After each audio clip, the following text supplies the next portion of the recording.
আসসালামু আলাইকুম ওয়া রাহমাতুল্লাহি ওয়া বারাকাতুহু। নাহমাদুহু ওয়া নুসাল্লি ওয়া নুসাল্লিমু আলা রাসূলিহিল কারীম। আম্মা বা'দু ফাকাদ ক্বালা আল্লাহু তাআলা ফিল কালামিল মাজিদ ওয়াল ফুরকানিল হামিদ। আউযু বিল্লাহি মিনাশ শাইতানির রাজীম। বিসমিল্লাহির রহমানির রহিম। قد أفلح من تزكى وذكر اسم ربه فصلى صدق الله العلي العظيم. সেন্টার ফর মাদ্রাসা এডুকেশন ডেভেলপমেন্টের উদ্যোগে আয়োজিত বিশিষ্ট জনদের ঈদ অভিজ্ঞতা শীর্ষক আলোচনা অনুষ্ঠানের মহতারাম সভাপতি এবং এই সেন্টারের মহতারাম সভাপতি প্রখ্যাত Islamic scholar professor doctor Mohammad Nizamuddin, আজকে যারা এই অনুষ্ঠানে অংশগ্রহণ করে অনুষ্ঠানকে আলোকিত করেছেন, সমৃদ্ধ করেছেন, সম্মানিত আলোচকবৃন্দ, প্রিয় মডারেটর এবং দেশ বিদেশের যারা এই অনুষ্ঠান শুনছেন, আমি প্রথমত ধন্যবাদ জানাই এই সেন্টারকে, যারা এমন একটি মনোজ্ঞ আলোচনার সূত্রপাত করেছেন ঈদের দিনে অভিজ্ঞতা নিয়ে, এবং আমি কৃতজ্ঞতা জানাই এই সেন্টার আমাকে বিশিষ্ট জনদের মধ্যে অন্তর্ভুক্ত করেছে। আসলে আমি বিশিষ্ট জন না, আমি একজন সাধারণ নাগরিক এই দেশের, তো তারা আমাকে সম্মানিত করেছেন, সেই জন্য আমি ধন্যবাদ এবং কৃতজ্ঞতা জানাই। তো আলোচনা অনেক লম্বা হয়েছে, আমি বেশি কথা বলবো না। আল্লাহ রাসূল যে বলেছেন ইন্না লিকুল্লি কওমিন ঈদুন ওয়া হাযা ঈদুনা, আমাদের দেশে যখন ঈদের অনুষ্ঠান আসে তখন একটা কথা ব্যাপকভাবে প্রচলিত হয় যে ঈদ যার যার আনন্দ সবার। আসলে ঈদ যার যার আনন্দ সবার, এটি তো হওয়ার কথা না। লিসাইমি ফারহাতান, আনন্দ হলো মূলত যারা রোজা রেখেছে তাদের। অতএব ধর্মীয় দৃষ্টিকোণ থেকে বলি, সাংস্কৃতিক দৃষ্টিকোণ থেকে বলি, অথবা সামাজিক দৃষ্টিকোণ থেকে বলি, যাদের সাথে সিয়ামের কোনো সম্পৃক্ততা নাই তাদের তো ঈদের দিনের আনন্দ করার কোনো সুযোগ নেই। কারণ এটি নিছক একটি ধর্মীয় অনুষ্ঠান, যেটি ইসলামী সংস্কৃতির একটা আবহাওয়া পরিণত হয়েছে এবং সমাজ ব্যবস্থাও তার স্বীকৃতি দিয়েছে। সেই জন্য আল্লাহ লিকুল্লি কওমিন ঈদ, প্রত্যেকটি কওমের ঈদ আছে। ওয়া হাযা ঈদুনা, এর অর্থ হলো এটি মুসলিম সম্প্রদায়ের ঈদ। তাই আমরা আজকে যেই আলোচনা করছি ঈদের অভিজ্ঞতা নিয়ে বিশিষ্ট জনদের, সেটি মূলত আমাদের ধর্মীয়, সাংস্কৃতিক এবং সামাজিক অনুষ্ঠানের সম্পর্কে। এই ভুলটা আমাদের প্রথমে ভাঙতে হবে। দ্বিতীয় যে বিষয়টি আলোচনায় আসছে ফিলিস্তিনের উপরে, আরেকটি বড় সমস্যা বিশ্বব্যাপী মহামারী। আমরা গত 2 বছর থেকে এই দুটো ঈদকে আমরা পালন করছি করোনা মহামারীর মধ্য দিয়ে। এর আগের ঈদের মধ্যে যে আনন্দ ছিল, সেই আনন্দ এবং বর্তমান সময়ে যে অবস্থা নিরানন্দ, দুটোর মধ্যে বিশাল একটা গ্যাপ আছে। তো আমি তাত্ত্বিক কোনো আলোচনা করব না, আমি অভিজ্ঞতা, এই বিষয়টা অভিজ্ঞতা যেহেতু বলা হয়েছে, আমি মূলত অভিজ্ঞতাই বলবো। অন্যরা যেভাবে তাত্ত্বিক আলোচনা করেছেন আমি তাত্ত্বিক আলোচনায় যাব না। তাহলে প্রথমত যে একটি গ্যাপ হয়েছে, আমাদের বিশাল দুস্তর একটি ব্যবধান হয়েছে, সেই ব্যবধানটা আমার মনে হচ্ছে আমাদের জন্য কোনো সুখকর নয়। কারণ আমরা দেখতে পাচ্ছি যে আমরা এখন মসজিদে যাওয়া সীমিত হয়ে গেছে, সালাত আদায় সীমিত হয়ে গেছে, বাজারে যাওয়া সীমিত হয়নি, আমাদের এই যে বিভিন্ন ফ্যাক্টরিতে কাজ করা সীমিত হয়নি। এবার যারা গ্রামে, শহর থেকে গ্রামে ফিরেছেন, আপনারা যে দৃশ্য দেখেছেন সেগুলো সীমিত হয়নি। সীমিত হয়েছে কেবল আমাদের ধর্মীয় অনুষ্ঠানগুলো, ঈদের জামাতগুলো, যেখানে আমরা বিশাল জামাত করতাম একটি জায়গাতে, সেই জিনিসগুলো খণ্ডিত করে আমাদের সৌহার্দ্য, ভ্রাতৃত্ব একটু কমে গেছে বলে আমার মনে হচ্ছে। এটি আমার একটি অভিজ্ঞতা এবারের, যেটি আমরা এক সময় অনেকগুলা মসজিদ নিয়ে একটা ঈদগাহে সালাত আদায় করতাম, এখন সেটি ক্ষুদ্র ক্ষুদ্র অঙ্গনে চলে যাওয়ার কারণে সেটি আবার ক্ষুদ্র অঙ্গনে থেকে যাবে, নাকি আবার করোনা মহামারী যাওয়ার পরে আমরা বৃহত্তর অঙ্গনে নিয়ে যেতে পারবো, সেটি একটা বিশাল প্রশ্ন। কারণ ক্ষুদ্র অঙ্গনে চলে যাওয়ার কারণে আমাদের সম্মানিত ইমাম সাহেবগণ এবং আলেম সাহেবদের যে এলাকা ভিত্তিক একটি প্রভাব হয়েছে, তারা কি আবার একক নেতৃত্ব মানতে চাইবেন? এই একটি অভিজ্ঞতা এবং প্রশ্ন আমার এই ঈদের আগের ঈদ এবং এখনকার ঈদের মধ্যে। আরেকটি অভিজ্ঞতা হলো যে আমরা আগে লক্ষ্য করতাম যে ঈদের ময়দানে কিছু টাকা পয়সা কালেকশন করা হতো এবং সেই টাকা পয়সা সেন্ট্রালি কালেকশন করে এগুলাকে সরকারি তহবিল বলা হতো। আমরা যখন দেখেছি সেই টাকা পয়সা দিয়ে গ্রামের যারা গরিব অসহায় ছেলে মেয়ে মাদ্রাসায় পড়াশোনা করে তাদেরকে আর্থিক সহযোগিতা দেওয়া হতো এককালীন। কিন্তু এবার গত 2 বছর থেকে আমরা দেখতে পাচ্ছি যে এই ধরনের কোনো কালেকশন কোথাও হচ্ছে না এবং কোনো পরিবেশও নাই। আর অল্প সংখ্যক লোক হওয়ার কারণে সেই কালেকশন করতে গেলেও তার পরিমাণটা এত ক্ষুদ্র হবে যা দিয়ে একজনকেও সামান্য দেয়া যাবে না। অতএব এখানে একটা আমার মনে হচ্ছে গ্যাপ হয়ে গেছে। এটি আমার একটা দ্বিতীয় অভিজ্ঞতা। তৃতীয় যে অভিজ্ঞতা সেটি হলো যে আমাদের তারাবির সালাত আদায়ের জন্য যদিও লোক কম হচ্ছে, যদিও আমাদের মুসল্লির সংখ্যা কমিয়ে দেওয়া হয়েছে, কিন্তু তারাবির সালাত আদায় করার জন্য প্রত্যেকটি অঞ্চলে হাফেজ সাহেবদেরকে রাখা হয়েছে এবং প্রত্যেক বাড়িতে বাড়িতে বাসা বাড়িতে গিয়ে চাঁদা কালেকশন করে তাদেরকে সম্মানী দেওয়া হয়েছে এবং প্রত্যেকটি মসজিদ কমিটি সেটি করেছে। অথচ এটি কোনো ফরজ ইবাদত নয়, এটি কোনো ওয়াজিব ইবাদত নয়। অথচ তার পাশাপাশি একটি যাকাত যে একটি ইবাদত, এই যাকাতকে আমরা আদায় করছি। এই যাকাত আদায়ের জন্য এলাকা ভিত্তিক কোনো কমিটি আমরা করতে পারি নাই এবং এই খতিব সাহেব বা মুয়াজ্জিন সাহেব অথবা হাফেজ সাহেবের চাঁদা কালেকশনের জন্য আমরা যেভাবে বাড়িতে বাড়িতে গিয়েছি সেইভাবে আমরা সেন্ট্রালি মসজিদ ভিত্তিক অথবা অঞ্চল ভিত্তিক অথবা প্রাতিষ্ঠানিকভাবে সেই যাকাতটা আমরা আদায় করতে পারি নাই। এটি আমাদের একটি ব্যর্থতা। সেই ব্যর্থতার কারণে আমার মনে হচ্ছে যাকাতটি যেই উদ্দেশ্যে দারিদ্র্য বিমোচন আত্মকর্মসংস্থান সৃষ্টি সেই ক্ষেত্রে কোনো অবদান রাখতে সক্ষম হচ্ছে বলে আমার মনে হচ্ছে না।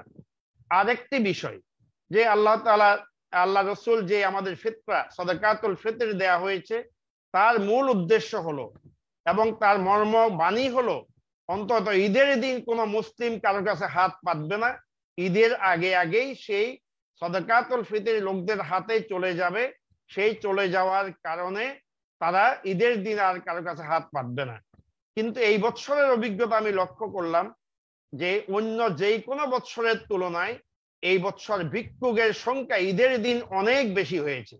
যেখানে ঈদের দিন ভিক্ষাবৃত্তি উচ্ছেদ করার জন্য সাদাকাতুল ফিতরের একটা সিস্টেম ইসলাম চালু করেছে, আল্লাহ রসুল চালু করেছেন, সেই জিনিসটি সম্পূর্ণ বিপরীত আমরা লক্ষ্য করছি।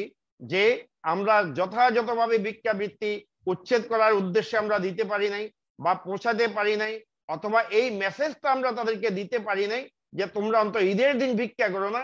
অথচ আমরা দেখতে পাচ্ছি ঈদগাহে যাওয়ার সময় পথে পথে ভিক্ষা করছে, ঈদগাহ থেকে আসার সময় পথে পথে সবার কাছে হাত পাচ্ছে।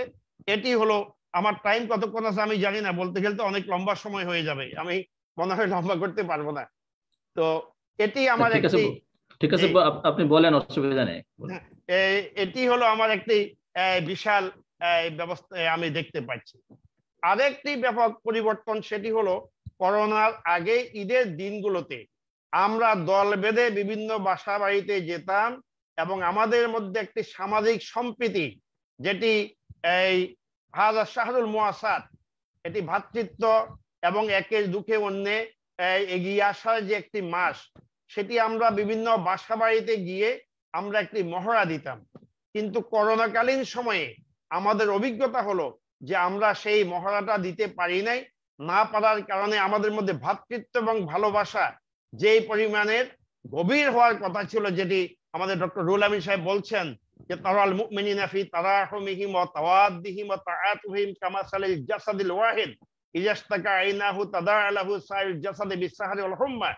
এই যে হাদিসটা তিনি বলেছেন যে একে অপরের দুঃখে ওয়াম কানাকান তুয়াসি ফামা আসাইতা, সেটি আমাদের সম্ভব হচ্ছে না।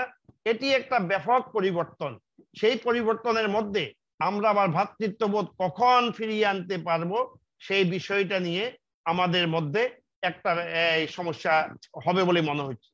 আরেকটি হলো বাচ্চাদের মধ্যে বিভিন্ন জায়গায় ঘুরে ঘুরে আনন্দ, দল বেঁধে তারা আনন্দ করত, কিন্তু এইবার আমি দেখতে পাচ্ছি ঈদগাহ থেকে চলে আসার পরে বাচ্চারা কোথাও যায়নি, তারা বন্ধু বান্ধব নিয়ে আড্ডা দেয়নি। এই আড্ডা না দেওয়ার কারণে তাদের মধ্যে ভ্রাতৃত্বের যে বন্ধন সেটি সুদৃঢ় হচ্ছে না। আগামী দিনের বাংলাদেশ একটি স্বার্থপর বাংলাদেশ হবে, আগামী দিনের মুসলিম বিশ্ব একটি স্বার্থপর বিশ্ব হবে, প্রত্যেকে নিজকে নিয়ে ব্যস্ত হবে। এই আত্মকেন্দ্রিকতা যে জিনিসটি আমার অভিজ্ঞতা আমি লক্ষ্য করলাম, তারা কি করছে, এই আত্মকেন্দ্রিক হয়ে যাচ্ছে বলে আমার মনে হচ্ছে।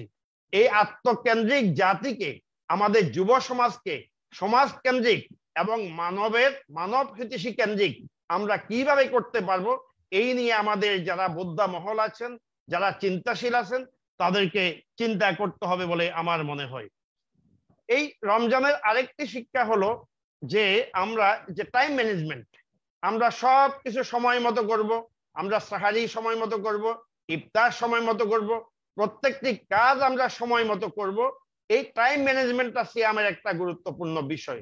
অথচ দেখতে পাচ্ছি আমরা দাওয়াতি কাজে যারা ব্যবহার করি মোবাইল বা অ্যান্ড্রয়েড, এই ছাড়া প্রত্যেকে দেশে বসে বসে শুধু মোবাইল টিপে, গেম খেলে, ফেসবুক চালায়। এইভাবে আমাদের টাইমটাকে আমরা নষ্ট করে ফেলছি এবং আমরা জাতি হিসাবে অলস হয়ে যাচ্ছি এবং আমাদের ব্রেনটাকে এই কেন্দ্রিক করে যাওয়ার কারণে আমাদের মধ্যে সৃজনশীলতা এবং সৃষ্টিশীল যে আমাদের একটি মন মানসিকতা আছে, সেই জিনিসটিও আস্তে আস্তে নষ্ট হয়ে যাচ্ছে বলে আমার অভিজ্ঞতা বলছে। এই অভিজ্ঞতা বলছে।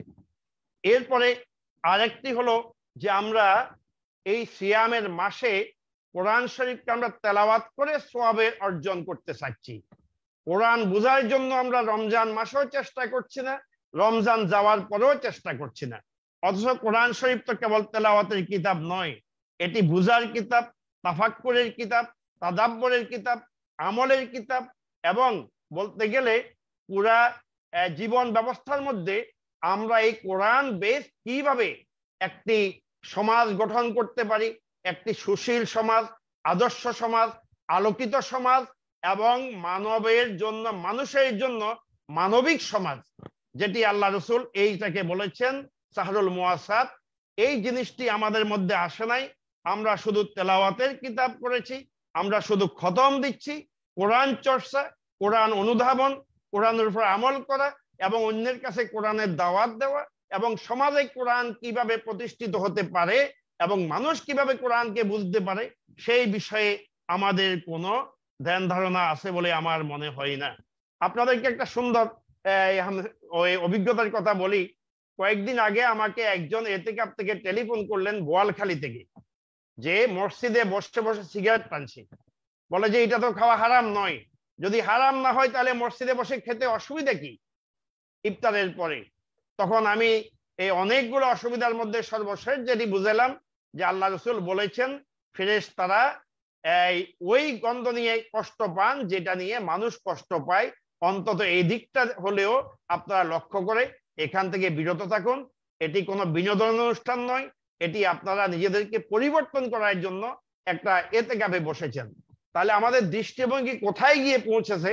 মসজিদে বসে জানালার পাশ দিয়ে ধোঁয়া ফেলছে, মসজিদে বসে সিগারেট টানছেন।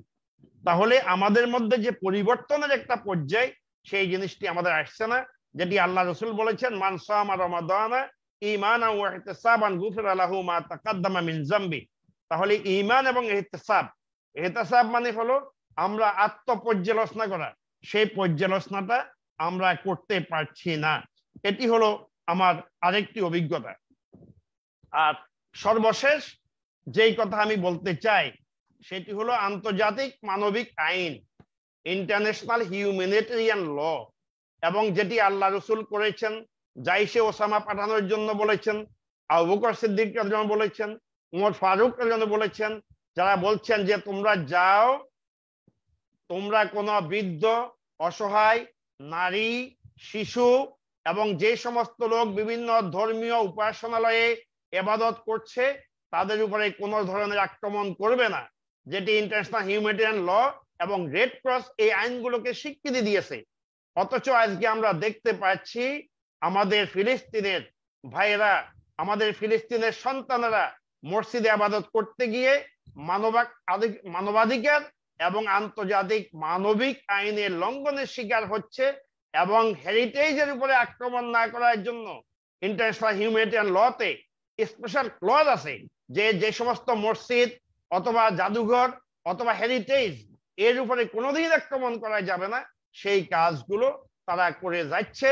এবং এই কাজগুলো দেখে আমার মনে হচ্ছে সেই কবি মারুফ আল রুসাবির একটি কথা, আলা লাইতা ইয়াউমাল ঈদ লা কানা ইন্নাহু ইউজাদ্দিদু লিল মাহজুন হাজনান ফায়াজজারি, যাহারে যদি ঈদের দিনটা দুনিয়াতে না আসতো, সেই ঈদের দিন যতবারই আসে বুভুক্ষ মানুষ, এই যে এতিম সন্তানরা, আক্রান্ত মানুষগুলো বারবার তাদের হৃদয়ে আনন্দের চাইতো বেদনার বিধুর বারবার তাদের হৃদয়ে জেগে উঠে। অতএব সেই ঈদের দিনটা যদি পৃথিবীতে না হতো, তাহলে ফামিন বুয়াসাইন নাসি ফি ইয়াউমি ঈদিহিম, যে সমস্ত সন্তান হারা মা, স্বামী হারা স্ত্রী, এই ধরনের লোকগুলো, আবাল বৃদ্ধ বনিতা, ইয়াকুলুনা আখরিজা মিন হাযিহিল কারিয়াতি যালিমি আহলুহা, এইভাবে তারা চিৎকার দিয়ে বলছে যে এই ধরনের জনপদ থেকে আল্লাহ আমাদেরকে বের করে নিয়ে যাও। এই ধরনের বুভুক্ষ লোকগুলো বলছে যে এই কিসের ঈদ, এটি তো আমাদের মানবতার প্রতি ভ্রুকুটি। তাই আসুন, এই সিয়াম আমাদেরকে ঐক্য, সিয়াম আমাদেরকে সংহতি, সিয়াম আমাদেরকে পারস্পরিক কল্যাণ কামনা, সিয়াম আমাদেরকে ভ্রাতৃত্ববোধ, সিয়াম আমাদেরকে সাম্যের বিকাশ, বৈষম্যহীন সমাজ এবং সংঘবদ্ধ জীবন যাপন, অপরাধ মুক্ত সমাজ গঠনের যে শিক্ষা দিয়েছে, সেগুলা যদি আমরা ঈদের দিনের পর থেকে সিদ্ধান্ত গ্রহণ করে আমাদের জীবনে বাস্তবায়ন করতে পারি, মুসলিম উম্মার জন্য আমরা যদি কিছু করতে পারি, ইন্নামাল মুমিনুনা ইখওয়া, এই ভ্রাতৃত্বের বন্ধনকে সুদৃঢ় করে আমরা যদি এগিয়ে যেতে পারি, তাহলে আমাদের এই ঈদ সার্থক হবে, আমাদের এই সিয়াম সার্থক হবে। আমাকে আজকে কিছু বলার সুযোগ দেওয়ার জন্য এই সংক্ষিপ্ত পরিসরে আমি কয়েকটা কথা বলে তাদেরকে কৃতজ্ঞতা জানাচ্ছি। এবং সম্মানিত শ্রোতা মণ্ডলী, যারা আমার বক্তব্য অত্যন্ত ধৈর্য এবং সহ্যের সাথে শুনেছেন, তাদেরকে ধন্যবাদ এবং কৃতজ্ঞতা জানিয়ে আমার বক্তব্য শেষ করছি। আসসালামু আলাইকুম ওয়া রাহমাতুল্লাহি।